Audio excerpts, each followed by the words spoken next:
Assalamualaikum warahmatullahi wabarakatuh. Apa kabar? Perkenalkan, nama saya Andini Kustiantini. Kalian bisa memanggil saya dengan Kak Andini. Saya lulusan S2 Kimia ITB. Saya pernah mengajar di bimbel dan beberapa lembaga privat. Saya suka mengajar dan belajar karena bagi saya mengajar dan mengajarkan ilmu yang saya punya itu adalah suatu hobi dan passion. Hari ini kita akan membahas tentang materi larutan dan titrasi asam basa. Oke, masih ingat nggak tentang larutan? Apa itu larutan? Larutan itu adalah campuran homogen antara zat terlarut dan zat pelarut. Nah, campuran homogen, zat pelarut dan pelarut. Jadi biasanya larutan itu terdiri dari lebih dari satu atau dua sampai lebih senyawa. Nah, karena di sini membahas tentang asam basa, maka kita akan membahas tentang larutan asam basa. Masih ingat nggak tentang asam dan basa? Sifat-sifatnya aja. Asam sama basa. Sifat-sifatnya adalah, pertama, untuk asam itu sifatnya adalah berasa masam. Terus dia bersifat korosif. Kemudian dia mempunyai pH kurang dari 7. Kemudian dia dapat memerahkan lakmus biru. Nah, kalau untuk basa, sifat-sifatnya dia kebalikannya dari asam, yaitu dia rasanya rasa pahit dan bersifatnya licin. Kemudian dia bersifat kausatif. Kausatif itu kayak semacam gatel sama rasa sakit kalau kena. Terus pH-nya itu lebih besar daripada 7. Dia dapat membirukan lakmus merah. Nah, jadi di sini kita semua larutan di sini kan larutan asam basa, berarti dia mencampurkan larutan asam sama basa. Nah, yang pertama kita bahas tentang reaksi yang dalam larutan asam dan basa, Nah, karena semua reaksi yang ada di dalam suatu larutan secara umum atau garis besarnya itu reaksinya antara larutan asam dan basa. Nah, reaksi larutan asam basa ini ada yang satu yang umumnya adalah penetralan. Asam sama basa dia jadi netral. Penetralan atau biasa dikenalnya dengan penggaraman. Nah, apa itu penggaraman atau penetralan? Nah, kita pakai contoh ya. Masih ingat kalau asam itu apa? Contohnya adalah yang gampang, HCl ditambah dengan NaOH. Dia akan menghasilkan NaCl dan H2O. Nah, di sini penetralan, netral biasanya pH-nya itu sekitar 7 atau tepatnya 7. Nah, senyawa apa yang mempunyai pH-nya 7? Yaitu air. Di sini dia menghasilkan air. Nah, ini Nah, air, makanya disebutnya penetralan ya. Terus penggaraman itu apa? Yaitu menghasilkan garam. Nah, di sini yang menghasilkan garam itu NaCl kan? Menghasilkan NaCl garam. Makanya penetralan atau penggaraman. Nah, istilah pengertiannya adalah campuran antara larutan asam dan larutan basa. Oke, nah di sini selain asam dan basa juga bisa ada oksida asam, dengan basa menghasilkan garam dan air. Bisa juga oksida basa dengan asam menghasilkan garam dan air. Pokoknya yang bersifat senyawa yang bersifat asam dan bersifat basa. Oke. Nah, untuk pencampuran antara larutan asam dan basa itu ada dua proses, yaitu proses yang istilah langsung itu adalah antara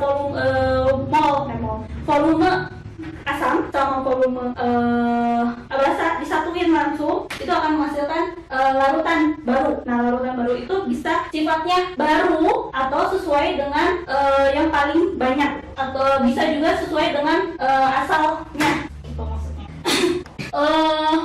Nah, yang kedua itu adalah titrasi. Nah, titrasi asam basa.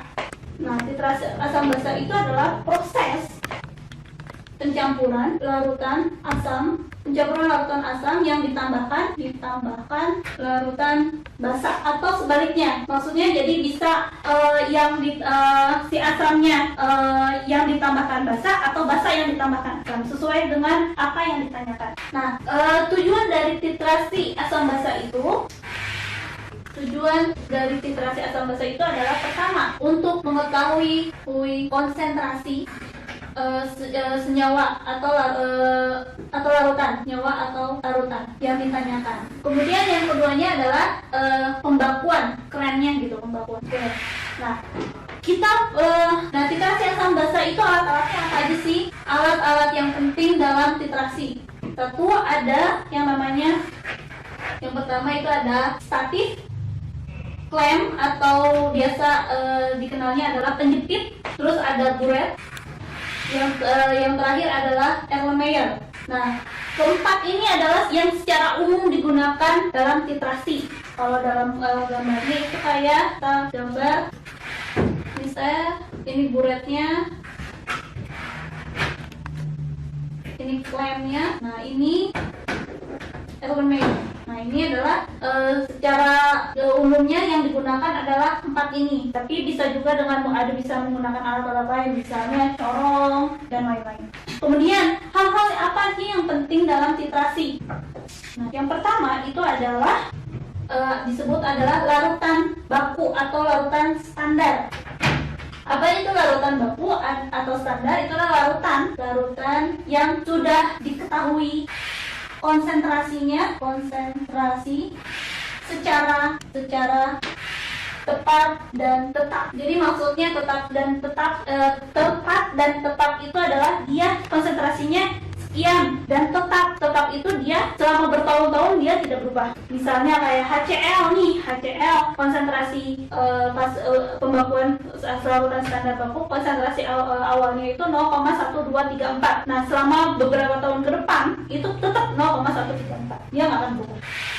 Kemudian yang kedua itu ada disebutnya indikator. Nah, apa itu indikator? Indikator itu adalah zat yang ditambahkan untuk mengetahui perubahan warna saat TE atau TAT. Nah, yang ketiga itu adalah titran. Titran itu adalah senyawa atau larutan atau zat yang ditambahkan, senyawa yang ditambahkan. Nah, sedangkan titrat itu adalah senyawa yang penerima, maksudnya yang dia menerima titran, atau biasanya kalau disebutnya adalah titran itu yang ada di buret. Kalau titrat itu ada di namanya TE, atau istilah kerennya adalah titik ekivalen, dimana T itu adalah titik dimana sejumlah ion H+ tepat bereaksi dengan sejumlah OH-. Itu TE, titik ekivalen. Yang keenam itu ada TAT, titik akhir titrasi, yaitu di mana titik terjadi perubahan warna. Nah, dan titrasi dihentikan. Oke, nah umumnya biasanya itu TE itu sama dengan TAT. Oke, lanjutnya itu adalah jenis-jenis kurva titrasi. Nah, kurva titrasi itu ada 4 jenis. Yang pertama itu ada yang namanya antara asam kuat dan basa kuat. Nah, kenapa saya gambarnya 2? Karena itu tergantung nanti mana yang ditambahkan atau mana yang ada di buret. Nah, ini TE.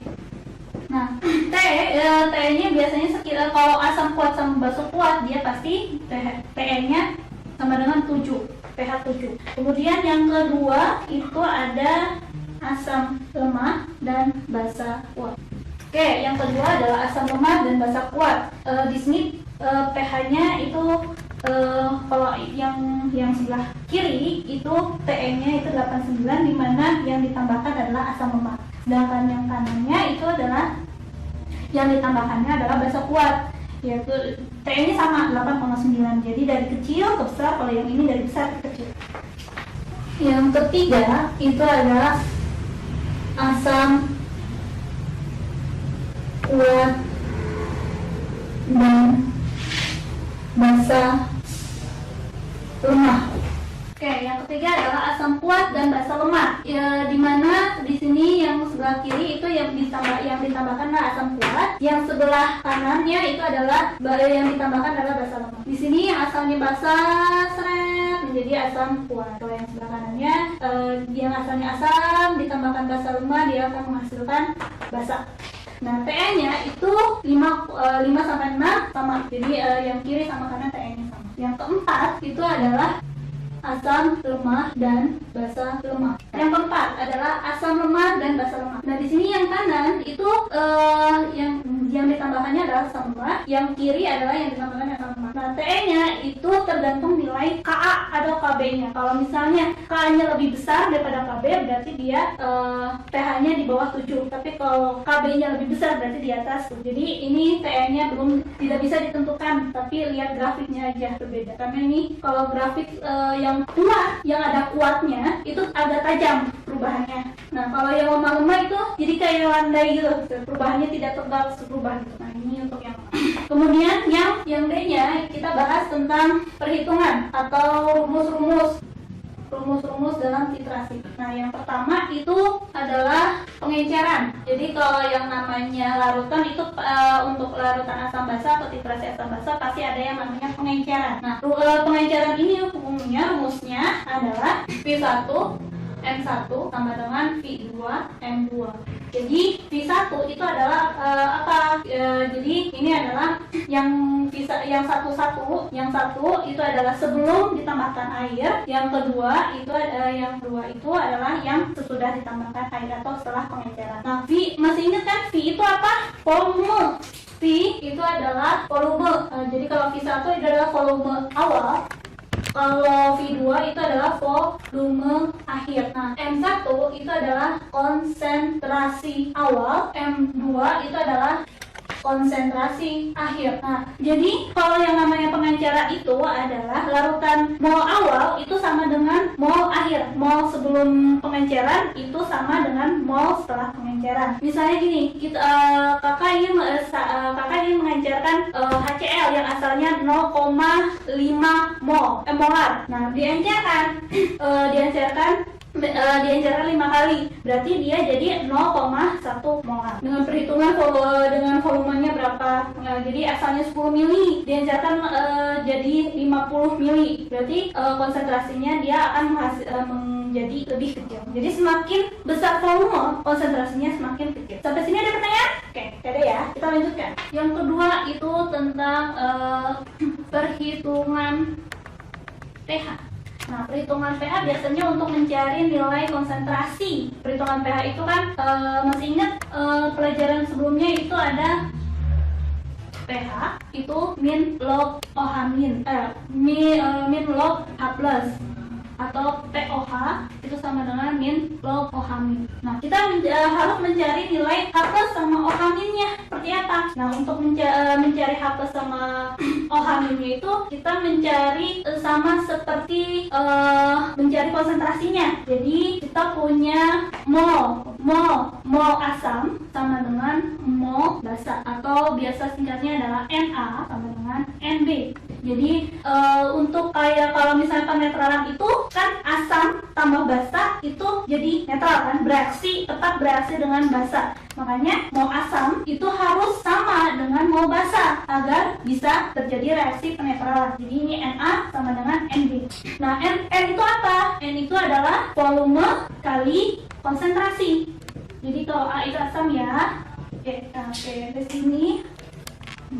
Ini adalah untuk mencari mol asam mol basa. Nah, untuk mencari mol asam sama mol basanya itu dengan teori asam dan basa metode sebelumnya, larutan asam basa, yaitu kalau kita mencari OH min itu ada dua, yaitu untuk mencari pada basa kuat dan basa lemah. Nah, kalau untuk basa kuat, dia OH minnya rumusnya adalah MB kali B. B itu adalah jumlah ion OH min. Kalau basa lemah itu OH minnya dengan akar Kb kali MB. Ini yang untuk OH min. Kemudian Kalau yang untuk H+, nah ini juga sama, ada basa kuat sama asam kuat dan asam lemah. Kalau untuk asam kuat itu rumusnya adalah H+ sama dengan M asam, konsentrasi asam, kali A atau jumlah ion H+-nya. Kemudian kalau asam lemah itu H+-nya akar Ka kali M. Oke, di sini ada ditanyain? Nah, kemudian ini perhitungan pH yang secara umum ya. Kemudian ini juga perhitungan pH umum. Nah, kalau pada titrasi asam basa itu ketika sebelum jadi ada dua bagian, yaitu yang pertama itu ada yang namanya sebelum titrasi. Nah, sebelum titrasi ini yaitu larutan konsentrasi larutan mula-mula awal gitu sebelum ditambahkan. Nah, kalau misalnya yang sebelum titrasi itu dia merupakan asam kuat, maka pakai pH yang ini. Mencarinya konsentrasi H+-nya caranya pakai ini. Kalau yang lemah berarti pakai yang asam lemah berarti pakai yang ini. Begitu juga yang basa. Jadi tergantung pada senyawa awal yang sebelum ditambahkan. Tergantung senyawa awal atau larutan awal. Nah, itu kalau yang sebelum titrasi. Jadi nilainya itu mencari pH-nya atau mencari konsentrasinya itu lihat dari senyawa apa yang akan ditambahkan itu. Nah, dengan cara menggunakan rumus seperti ini. Oke. Nah, yang kedua, bagian kedua itu adalah saat titrasi atau setelah titrasi atau saat TAT. Nah, saat titrasi atau setelah TAT. Nah, ini ada beberapa kondisi. Kalau kondisi yang pertama itu kakak kasih contoh seperti ini. Kalau misalnya kita menggabungkan asam atau basa kuat, jadi titrasi itu biasanya titrasi asam basa itu menggabungkan antara yang kuat sama yang lemah. Karena kalau yang sama-sama kuat pasti ya hasilnya menghasilkan garam. Kalau dia kuat sama lemah, dia ada beberapa jenis keadaan. Nah, di sini kakak tulis asam atau basa kuat ditambah dengan asam basa atau asam lemah. Dia akan menghasilkan garam plus air. Nah, di sini kalau misalnya di sini kuat, lemah, hasilnya garam sama air. Proses ini ada beberapa kondisi. Yang pertama itu jika yang kuat bersisa, kan kalau dalam titrasi itu pasti volumenya, yang volume tetapnya itu adalah yang ada di alumni air. Tapi kalau yang ditambahkannya ada di buret. Nah, kalau misalnya yang kuatnya bersisa, misalnya basa kuat atau asam kuat, dia menggunakan rumus pH asam basa yang kuat. Yang ini asam kuat sama basa kuat, nyari pH-nya atau mencari OH- dan OH+-nya ini. Tapi kalau misalnya kondisi yang kedua itu jika yang lemah bersisa. Nah, kalau yang lemahnya bersisa itu berarti di dalam larutan itu ada garam, air, dan asam lemahnya. Maka dia menggunakan rumus pH larutan penyangga. Nah, larutan penyangga masih ingat kan rumusnya apa? Itu kita pakai rumus yang H+ sama dengan Ka kali mol asam lemah per garam. Karena yang di dalam larutan itu ada air, ada asam lemah, dan mol garam. Nah, kemudian kalau misalnya OH-, kalau misalnya kita punyanya ternyata yang bersisanya itu adalah basa lemah, berarti OH-, yaitu Kb mol basa lemah per mol garam. Oke, ini jadi pH larutannya dengan menggunakan dua rumus ini. Nah, kalau misalnya yang ketiga itu kondisinya jika tidak ada yang bersisa, maka dia menggunakan rumus pH larutan hidrolisis. Nah, jika tidak ada yang bersisa berarti dia menggunakan pH hidrolisis. Nah, rumusnya masih ingat nggak? Oke. Nah, ini kalau misalnya untuk yang asam, H+ itu sama dengan akar KW per KB kali MB kali B. Terus kalau misalnya amin itu sama dengan akar KW per KA kali MA kali A. Jadi yang sebelumnya A sama B udah tahu ya, itu adalah jumlah konsentrasi si H plusnya, jumlah H plusnya, yang B-nya aminnya. Nah, kenapa kembali? Karena hidrolisis, tadi hidrolisis itu kan gabungan antara asam sama basa. Kalau yang di sini, kenapa H plus? Karena dia pasti garamnya bersifat asam, karena dia terdiri dari asam kuat dan basa lemah. Tapi kan basa lemah ya, ketetapan basa. Makanya kita menggunakan menggunakan basa, KB-nya sama M. Nah, kalau amin berarti itu karena dia terdiri dari asam lemah dengan basa kuat, berarti dia bersifat basa. Makanya menggunakan ketetapan asam. Oke, ini berarti garamnya bersifat asam, kalau yang ini garamnya bersifat basa. Oke, kalau itu yang kalau misalnya asam kuat, basa asam kuat, garam yang terdiri dari asam kuat dan basa lemah, dan asam lemah dengan basa kuat. Kalau yang misalnya dia asam lemah sama asam lemah itu menggunakan rumus plus KW per KB kali KA dan amin akar KW per KA kali KB. Nah, kalau yang ini itu jika yang ini itu KA lebih besar dibandingkan KB. Kalau yang ini KB lebih besar dibandingkan KA. Oke, ada pertanyaan terus ini? Oke, nah soal yang kita bahas soal ya, soal yang pertama itu ada dari OSN 2018. Oke, nah soal ini itu di antara larutan dalam air berikut itu ya ada 0,2 molar HF, 1,5 molar CH3COONA, 3 itu adalah 3,0 molar NH4Br, dan yang keempat itu 0,5 molar NH3, dan yang kelima itu adalah 0,85 molar HFeCl3. Nah, pertanyaannya adalah yang mempunyai pH di bawah 7. Di sini itu pH di bawah 7. Kita tahu kalau pH di bawah 7 berarti dia bersifatnya apa? Asam. Ya, dia bersifat asam. Nah, berarti untuk soal ini itu adalah mencari larutan yang dia bersifat asam, yang mempunyai pH kurang dari 7 itu berarti bersifat asam. Nah, bersifat asam itu ada dua jenis kan, yaitu asam, larutan asam, dan larutan garam yang bersifat asam, yang terdiri dari asam kuat dan basa lemah. Nah, yang pertama itu ada HF 0,2 HF. HF itu apa? Dia merupakan asam lemah. Nah, kalau asam lemah berarti pasti dia pH-nya kurang dari 7. Nah, yang kedua itu ada CH3COONH, ada 0,1,5 molar CH3COONH. Nah, ini itu adalah garam yang terdiri dari asam lemah dan basa kuat. Berarti pasti pH-nya lebih besar daripada 7. Ya nggak mungkin, karena dia garamnya bersifat basa. Ada Na-nya. Kemudian yang ketiga itu adalah 3,0 molar NH4Br. Nah, ini juga garam yang terdiri dari di sini ini apa? NH4 berarti dia basa lemah, Br itu dari HBr, asam kuat, berarti pasti pH-nya kurang dari 7. Dia pasti bersifat asam. Yang keempat itu adalah 0,5 molar NH3. NH3 itu adalah larutan basa lemah. Jadi pasti dia pH-nya lebih besar pada 7. Dia bersifat basa. Berarti bukan dong. Ini kita tandain dulu.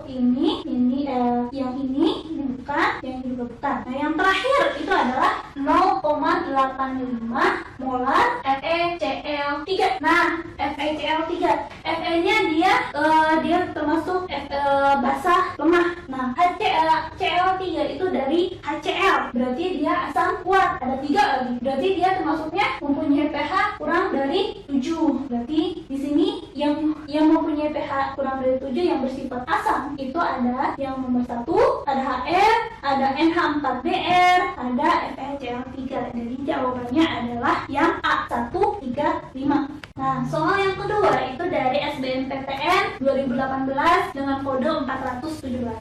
Nah, soalnya itu adalah ke dalam 200 ml larutan HCN 0,1 molar dengan Ka 10 pangkat min 10 ditambahkan 1,12 gram KOH dengan MR 56. Larutan yang dihasilkan larutan yang dihasilkan memiliki pH gitu. Nah, di sini diketahui kita mempunyai 200 ml HCN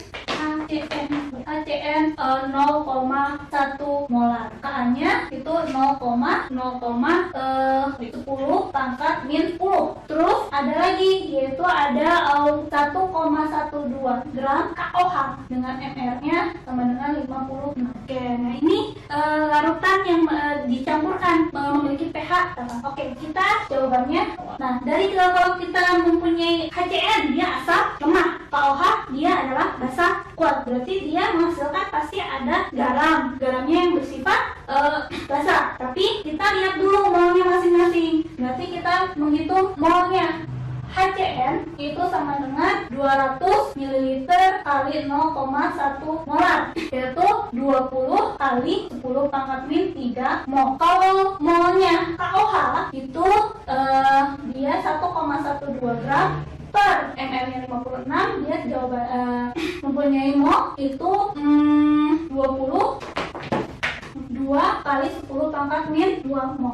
Ini juga bisa jadi 2 kali 10 pangkat min 2 mol. Nah, HCl sama KOH dia disatukan, hasilnya berinteraksi dan tidak ada sisa. Jadi dalam larutan itu kedua komposisi HCl sama KOH-nya dia habis. Jadi tidak ada tersisa, makanya dia menghasilkan garam, langsung menghasilkan garam dan air. Nah, kalau menghasilkan garam dan air, lihat dari sifatnya, dia ada asam kuat, basa kuat dan asam kuat. Kalau HCN ya, kalau HCN. Nah, asam lemah dan basa kuat. Berarti garamnya dia bersifat basa. Kalau bersifat basa, dia pakai rumus apa? Waktu pas tadi dia menggunakan rumus yaitu rumus asam basa, yaitu yang dimana yang bersifat basa yaitu OH- akar KW per KA kali M konsentrasi garamnya, konsentrasi garam kali derajat konsentrasi ion asam, ion OH- ion atau dia KA kali M. Ini M-nya M gram per Nah, kita nyari dulu konsentrasi di dalam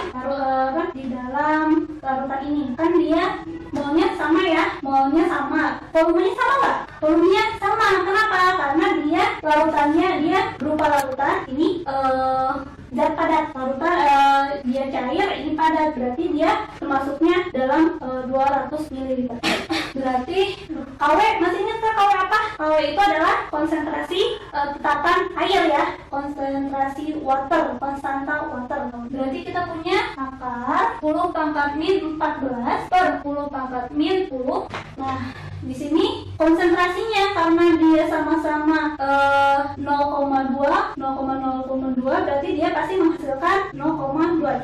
Kenapa bisa kayak gitu? Kita coba ya direaksikan. Nah, kita reaksikan antara HCN dan KOH. Dia akan menghasilkan garam atau garamnya itu adalah KCN dan H2O. Mula-mula reaksi hasil atau sisa. Nah, kita kan punya ini berapa tadi? 0,2 kali 10 pangkat min 2 mol. 2 kali 10 pangkat min 2 mol. Karena sama-sama molnya yang sama, berarti dia reaksinya akan habis ya. Jadi tidak ada sisa, menghasilkan 0,2 kali 10 pangkat min 2 mol. Jadi hasilnya ini.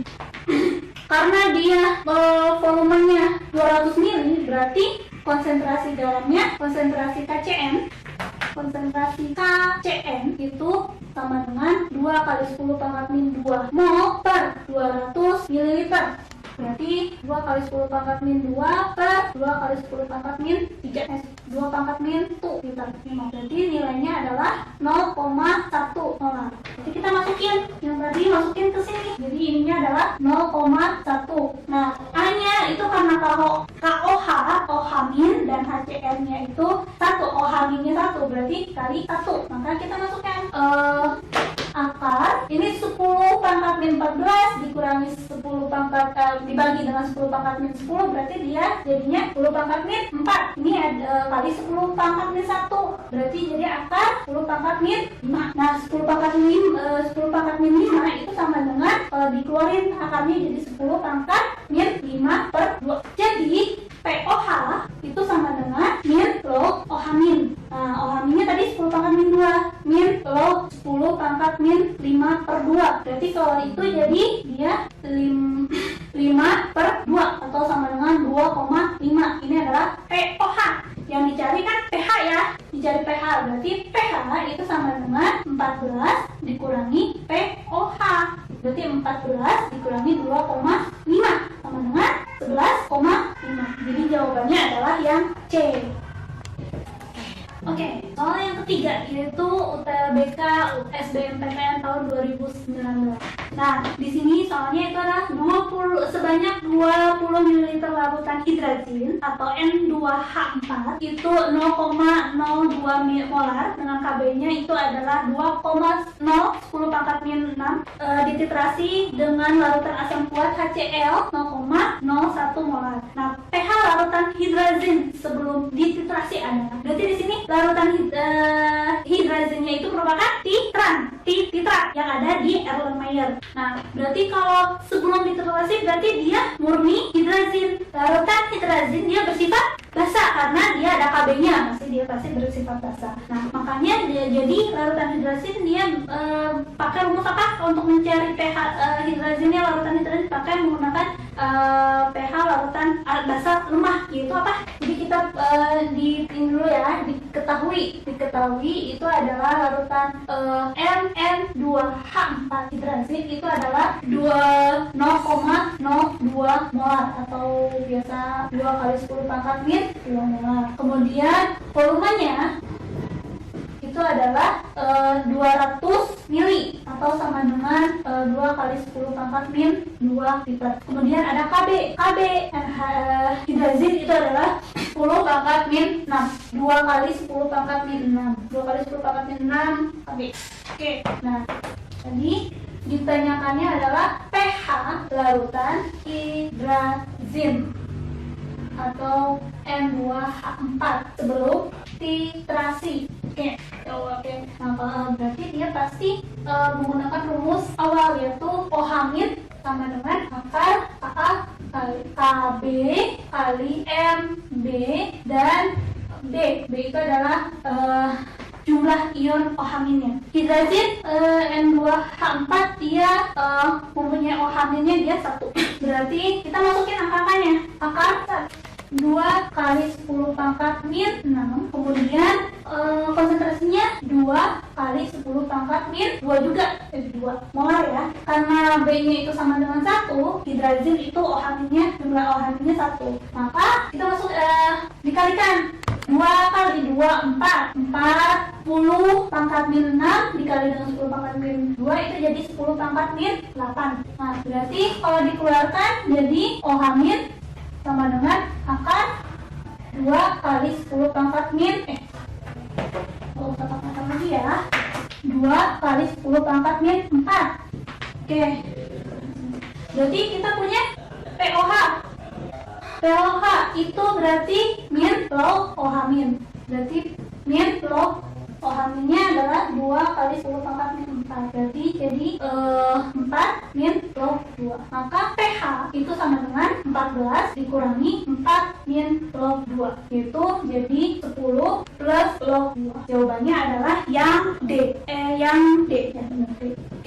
Soal yang keempat yaitu dari SIMAK UI 2019 dengan kodenya 314. Nah, soalnya yaitu jika ke dalam 20 ml larutan HCOOH 0,200 molar ditambahkan dengan 10 ml NOH dengan konsentrasi yang sama dan diketahui Ka HCOOH-nya 1,8 kali 10 kali pangkat min 4 10 pangkat min 4. Nah, pH campuran larutan tersebut adalah diketahui pH HCOOH itu adalah 20 ml. Konsentrasi HCOOH itu sama dengan 0,2 kali 0,2 molar. Volume NaOH yang ditambahkan yaitu sama dengan 10 ml, sedangkan NaOH-nya sama kayak HCOOH yaitu 0,2 molar. Nah, Ka-nya HCOOH itu sama dengan 1,8 kali 10 pangkat min 4. Nah, ditanyakannya adalah pH campuran. Nah, kita bikin reaksi ya, yaitu reaksi HCOOH ditambah dengan NaOH, dia akan menghasilkan NaCOOH ditambah dengan H2O. Mula-mula reaksi hasil, kita masukin angka-angkanya. 20 ml kali 0,2 molar, yang NaOH-nya yaitu 10 ml 0,2 molar. Nah, dari perkiraan ini karena konsentrasinya sama, terus H plus sama OH-nya sama-sama dengan 1, berarti di sini ada 20 mili, ini 10 mili. Kira-kira yang habis mana? Ya, NaOH. Yang bersisa ya HCOOH atau yang bersisanya adalah asam lemak. Nah, berarti yang reaksi pembatasnya adalah NaOH. Berarti di sini yang habisnya yaitu sebanyak 2 kali 10 pangkat min 3 mol. Nah, ini kan hasilnya itu adalah 4 kali 10 pangkat min 3 ya.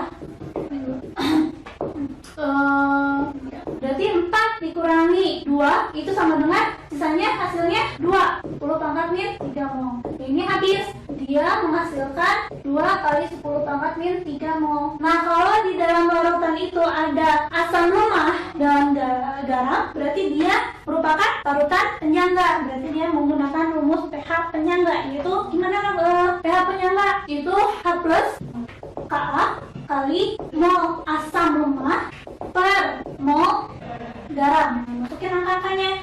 Ka berapa? 1,8 kali 10 pangkat min 4. Mol asam lemak itu adalah 2 kali 10 pangkat min 3. Mol garamnya itu sama 2 kali 10 pangkat min 3. Berarti karena ini habis, berarti tinggal 1,8 kali 10 pangkat min 4. Nah, berarti pH itu sama dengan min log 1,8 kali 10 pangkat min 4, atau jadinya 4 min log 1,8. Jadi jawabannya yang E. Oke, demikian pembahasan tentang larutan dan filtrasi asam basa. Oke, sampai sini semoga bermanfaat dan salam jumpa minggu depan.